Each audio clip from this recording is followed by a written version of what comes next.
Ministry ya Kampala ababadde bazze kulaba wawe tutuuse ne program ya GKMA.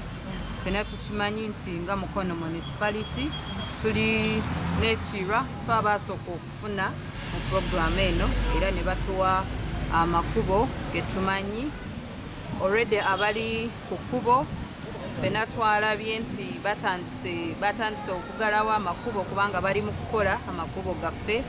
Ebyuma biri ku ground, tulaba baguddewo bataddemu culverts bagradinze eside eri era tulina essuubi nti omwaka guno wegenda okugwirawo tugenda kubanga at least tulabye ne kokorasi ku makubo gaffe.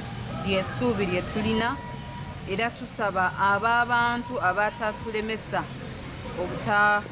abanatatuwa right of way musayininge consents ezo kubanga eno project ya results. Akola bamwongerako, atakoze tebamwongera. Download the app on App Store or Google Play Store now. Vision Digital Experience, the future of media.